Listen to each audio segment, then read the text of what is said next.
Yo, top of the morning, man. Today is February the 14th, 2024. It's your boy Chris, and this is the ChrisBeCappinn NBA show. I'm live on Twitter, also live on YouTube as well. Coming off another rough day, man. We taking it light, so it's not, super bad. But man, you talk about stumbling into the All-Star break. I'm losing my voice. I talked about that yesterday. Just my throat being a little sore. Still handicapping the games, gonna give you guys a look, break them down for you guys, but just not able to, for as good as last week was. Last week we had a great week. This week we've taken a step back for sure. So I gave out 3 plays yesterday on the morning show. Hit the like button for me if you can. Subscribe to the channel, all that good stuff. Link to my official plays and the IGN promo code is available in the YouTube description or in the link tree if you guys are watching on Twitter. And getting into the recap. So Charlotte plus the 6 was an easy cash yesterday. They ended up winning the game outright against Atlanta. But Indiana, man, if anybody had a chance to watch that Pacers game, they got dominated on the boards. Toronto couldn't make a shot from the outside, but Jakob Poeltl got every rebound. I think I watched the fourth quarter where they got Toronto just kept missing. Indiana just literally couldn't get the rebound. Jakob Poeltl kicked it back out, for another wide open 3. It seemed like time after time, or just went back up, ended up getting fouled. Indiana forced a miss late from RJ Barrett, and it just wasn't enough time on the clock for them to foul. Because you hit 2 free throws in that spot, and the game's over, and you do get the cover. So probably wouldn't have played the -4 without Ben Mathurin and Miles Turner. So we got the worst of the number as well. But it's all good, man. It's all good. All these were half-unit plays yesterday, so we didn't go too crazy. The Clippers and Golden State, you see the Golden State just revert back to bad habits last night. They give up a ton of points in the fourth quarter, lose their game outright last night after flipping to the favorite. And then the Wizards, no Kyle Kuzma, no problem. I talked about Denny Avdia on the live show yesterday, and he has a career night yesterday. Wizards fly over their team total without Kyle Kuzma in New Orleans. Clearly, New Orleans was ready for the All-Star break. So, you guys see the updated numbers. We're still positive on the month, but man, 2 back-to-back 1 in 3 days, it does not feel good. 2 and 6 over my last 6 plays, but it's always about being transparent. And the sports betting season is a grind, it's a journey. So we'll get it back for sure. Not too upset, but it does feel bad when you feel really good about these plays. So we'll jump into it for today. Only 3 games on the board. Let's jump right into it. So first game up, we got the Bucks. They will be in Memphis tonight. This line actually was at 10 last night when I was capping it. You already see money coming in on the Bucks in this spot. Line already up to 11. Total come down from 220. 6.5 is what I saw the number at last night on DraftKings, the highest number, and it's down to 222.5 now. And I agree with the money coming in on the under. I don't know if I want to lay with the Bucks, especially on the road, but I agree with the money coming in on the under in this spot. I know that Memphis was able to score a few more points than they were expected to yesterday, but this one to me feels like it's a tad bit too many points in this one. So. Looking at just situationally, this is third game in 4 nights for Milwaukee. Of course, this is the last game before the All-Star break for both teams.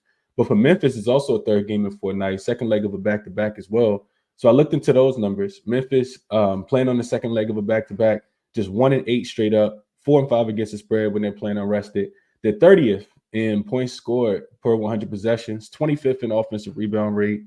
21st in free throw percentage. So they've really struggled in this spot on the season. 5th in defensive points allowed per 100 possessions, however, and they do force a lot of turnovers. 1st in turnover rate and 26th in free throw rate. This Memphis team still, kind of plugging and playing guys. Scottie Pippen Jr. wasn't available yesterday, but they did sign Jordan Goodwin, who was traded from the Phoenix Suns and then waived.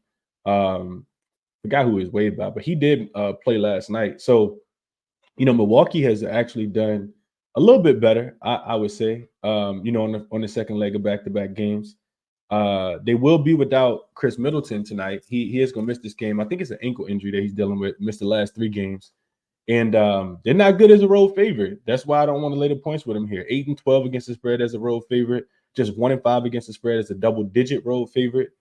3 and 6 against the spread in their last 9. 1 and 4 against the spread in their last 5 road games. So I know that the number is moving against them, and they should dominate this Memphis team. But Memphis is gapping back into covering. I mean, not even covering. They won the game outright against, the Houston Rockets last night. So don't really want to lay the 11 in this spot. To me, it feels like a game where, if the Bucks want to come out here and prove that, and I'm not sure how much they want to prove it against this Memphis team, but you kind of want to bounce back, man. The way you got absolutely smoked in that last game against the Miami Heat, to me, I feel like Bucks first half could be the play in this game.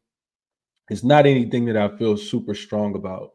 However, the total, I'm not sure where you can get the. I see 223 on the board right now. It looks like it's probably the best number that you could get. I do think that this is an under game. Of course, if you're playing it now, you lost some value on the total, but this game to me screams under. So you got Memphis, second leg of a back-to-back. This team's 8-1 to the under. Seven of their last 9 games, they've actually stayed under their team total. So let's see, 223.5 on FanDuel right now is still available. I don't think this is going to be a high-scoring game. So Memphis, like I said, 8-1 to the under when they're playing unrested. 7 of their last 9 games, they've stayed under their team total. 4-1 to the under in their last 5 home games. They're averaging just 98.6 points per game. You look at Milwaukee, this team's also 8-1 to the under in their last 9 games. 6 of the last 9 opponents have actually they've actually held under their team total as well. They're 5-0 to the under in their last 5 road games as well, are the Milwaukee Bucks. And without having Chris Middleton, they have trended towards the under. We've cashed on back-to-back unders. Took the under against Denver. They that won't cash pretty easily. And then we also took the under against the Miami Heat. This team is not great offensively. I don't think I realized this, but last 5 games, Milwaukee's actually 28th in offensive rating. Like they're actually the 3rd worst offensive team in the league. And Memphis actually is better offensively rated. Now, granted, they're only 27, so we're talking about 2 of the bottom 4 offensive teams in the league. And defensively, Milwaukee's 9th, so you got them top 10. Memphis is 24th, and this was all before the game last night. So Memphis defensive rating probably went up just a tad bit, but I handicapped these games before that game finished last night against the Houston Rockets. So one of the strong trends I was looking at was I would say super strong, but this season, looking at rested teams coming off a home loss and then their favorite in the following game facing an unrested opponent, which the Timberwolves, which the Bucks are in this spot, they are 14-4, straight up 13-5 against the spread. 6 of the last 7 unrested teams have actually been held under their team total. So maybe it's just a look towards the Milwaukee Bucks team total. I'm sorry, the Memphis Grizzlies team total to go under. Number is going to be extremely low, of course. 223 divided by 2 is like what, 111.5. Then you're taking away 5.5, so probably like 105, 104.5.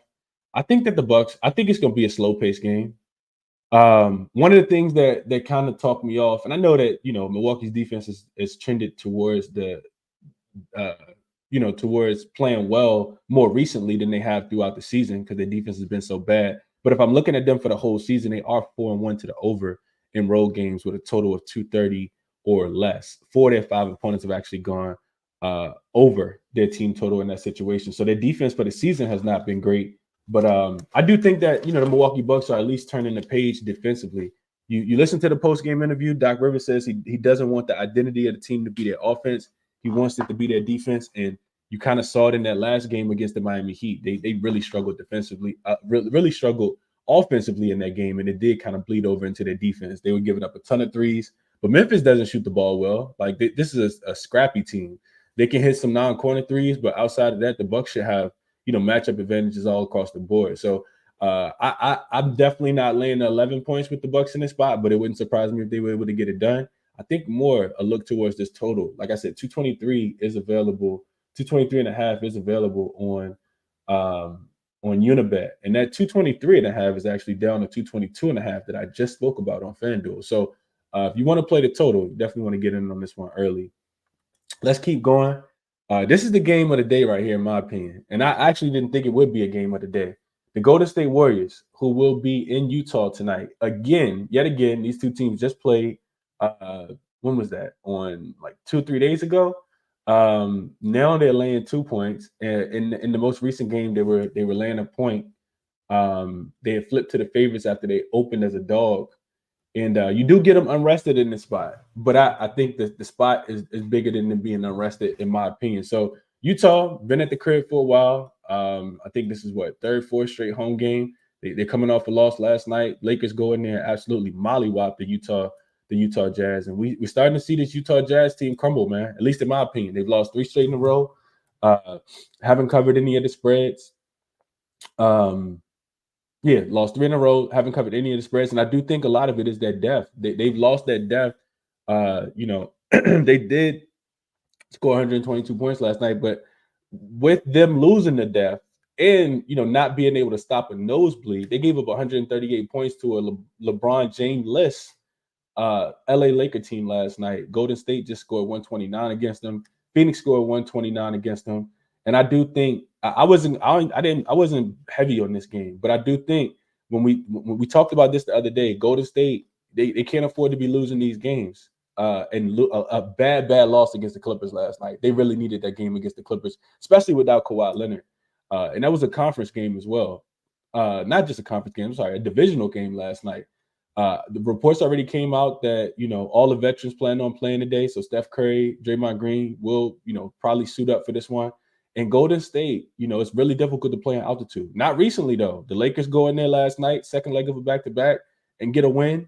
Golden State just went in there and got a win as well. So I can give you guys the numbers. Golden State, of course, been a lot better at home, but I already played the money line. Minus 120 is what I got the money line at for this. And I got it this morning when I woke up, because I did fall asleep and woke up this morning and watched the end of that game. Real bad foul by Klay Thompson late, putting Westbrook on the line for, absolutely no reason when there's plenty of time to go at the end of the game. So, like I said, I can give you guys the numbers. Golden State, we know, better on the road anyway. They're 12 and 11 straight up on the road, 16 and 8 against the spread on the road, 7-3 and 1 in their last 11 games. And I do think that yesterday was like a blemish. I don't think that is, who the Golden State Warriors are defensively.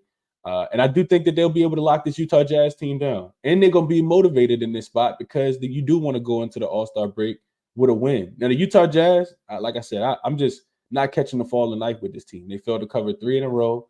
Probably just want to get to the All-Star break at this point. They are 17 and 9, straight up at home, 18 and 8 now against the spread at home, 4 and 7 straight up against the spread, and straight up in their last 11 games as well. And this is a unders type spot, right? This total was at 240.5 just a couple games ago, and that total flew under. This one opened up a little bit lower at 237.5. You got Golden State. It's 7-4 to the under in their last 10 games. They've actually held 5 of their last 6 opponents under their team total, and before yesterday it was 5 straight. Head-to-head, Golden State dominates this matchup. They've won 8 of the last 10, 8-1-1 against the spread in the last 10 games against, head-to-head against Utah as well. This is a 3rd and 4 and a back-to-back, but Golden State's actually 6-4 straight up and against the spread when they're playing unrested, which is the 4th highest covering percentage as well. Margin of victory is a plus 6.4 for the Golden State Warriors when they're unrested. 4-1 straight up if they're favorite and unrested as well. 3rd in offensive points per 100 possessions on the second leg of a back-to-back, and the 2nd in offensive rebound percentage as well. Utah playing unrested, 4-5 straight up. 4 and 5 straight up when unrested. 5-4 against the spread. They're minus 3.9 in point differential when they're unrested. 21st in points per 100 possessions, so their offense is not great. They also turn the ball over at the highest rate in the league, 30th in turnover percentage. But they are a really good rebounding team on the second leg of a back-to-back. And those are the numbers throughout the whole season. So, like I said, top play of the day for me, probably the only thing I am going to play, Warriors. I took them on the money line, minus 121. They need this game. We talked about it, just the other day as far as seeding in the Western Conference. I think, in my opinion, the teams that are in right now, if you guys go look at the standings, the teams that are in 1 through 10 in the West, I think are the teams that's going to end up making it. You got this Utah Jazz team and the Houston Rockets. They're on the outside looking in right now. I don't think that they're going to catch anybody at the bottom of the Western Conference. So Lakers got a big win last night, which, is good because they really needed it. And Utah, like I said, I think they lose tonight. And this total coming down from 237.5 down to 236.5. I do think the under is the right play as well. Maybe a Utah Jazz team total to go under. That was the one that cashed last game. And like I said, the Warriors have held 5 of their last 6 opponents under their team total. So those are my thoughts on this one. Like I said, I bet the Warriors. Thought I wouldn't have a play, but I'm happy that they lost last night because it does set up for a nice play today. Last game on the board. I'll be on this one super quick, in and out for this one. Pretty simple for me. Biggest thing on the board is Anthony Edwards being listed as questionable. These two teams just played. I think that's important to note. Timberwolves did beat them. They did cover the spread as well. They end up winning that game 121 to 109. It did go over the 213.5, but now you see this total even lower. And I think a big part of that is Anthony Edwards being listed as questionable in this game. I honestly don't think he's going to play. I really don't. He said he was super close to not playing in that last game. It's like some knee, I think it's left knee tendonitis that he's dealing with. So, I mean, why play him in this spot? I mean, you're the number 1 seed in the Western Conference. You definitely can win this game without him. So that to me kind of leans towards the under. and like I said, it's not official that he's not going to play. I'm looking at Brogdon, and that's the biggest thing for me with taking this Portland team. No Brogdon, no bet. It's going to be this way for the whole season. I know you got Anthony Simons back, but I to me it doesn't really matter. I can't bet on this team without Brogdon. They're minus 13.7 in point differential without Brogdon on the floor this season. They're 4-10 against the spread. 0-10. 4-10 against the spread without him. They're 0-14 in games without Malcolm Brogdon this season. 0-14 straight up. Only covered 4 of their 10 spreads. Losing by an average of 17 points per game. No way I can bet the Blazers without Malcolm Brogdon. They failed to cover the last 3 games without Brogdon as well. And like I say, he's out. So that's the handicap for me. If Anthony Edwards doesn't play, I think you just lean towards, probably a team total under for the Portland Trail Blazers, even though that number is going to be super low. I think the Minnesota Timberwolves can they can struggle to score offensively as well. Portland, bottom 5 offensive team, bottom 5 in pace as well. So without Anthony Edwards, I think we see the Timberwolves have to play even better defense to win this game. Keeping in mind, this is the last game for the All-Star break, but you can't. I can't put my hard-earned money on the Portland Trail Blazers without Malcolm Brogdon. Just kind of gave you guys the numbers there. So super quick handicap for me there, and that's how I'm kind of looking at the games for today. Like I said, top look on the board to me undoubtedly is the Golden State Warriors, and this line was actually at 1 when I woke up, and then you see it flip. Not flip, but the number increased to -1.5. Then I see the 2s popping. So you definitely want to get in with Golden State now, in my opinion, especially with Steve Kerr saying that the guys will play. Fade this Utah Jazz team. It's already up to 2.5 at some places. Is it up to 2.5? No, it's not at 2.5. It's still 1.5. But yeah, I'm cool with fading the Utah Jazz, even though they'll be a home dog and they didn't have to travel. Golden State will have to travel. So Golden State on the money line. Shop around for the best price, but that's the top look on the board for me today. Do lean Memphis and Milwaukee to go under the total as well. Gave you guys some strong trends there. And as always, resources. If you guys are interested, how I'm kind of handicapping the games, these are the things that I'm using. And best of luck on your best today, man. Bet responsibly, enjoy the games. Link for all my plays are in the description, of course. Like and share the video if you guys can. Subscribe to the channel if you guys haven't. I'm thinking about doing maybe one video over the All-Star break of like a Q&A. I know a lot of people ask me questions, like just different questions. So if you guys have questions, like if there's anything you feel like, you want to pick my brain about, leave me questions in the comment section. And I may, depending on how many questions I get, I may do one video over the All-Star break, but I won't be betting on the All-Star game, the 3-point contest, any of that stuff. So if you guys have questions, leave them in the comment section of this video, and I'll try to get to, if I get enough questions, maybe I'll do a Q&A, one day during the All-Star break. But yeah, excited for the break, man. Like I said, my voice is gone. Excuse me, my voice is gone, and I definitely need the break as well. So Golden State, like I said, top player today. Best of luck on all your action today, man. I appreciate everybody for tuning in. Well, I probably won't do an evening show either today. Probably will not do an evening show. We'll be on with my guy Kyle at 4 p.m. on his channel, Kyle Kerms. But best of luck to you guys on all your action, man. I'll catch you guys in the next one. Enjoy the break. enjoy the All-Star break as well. And leave those questions below if you guys have anything. I'm out.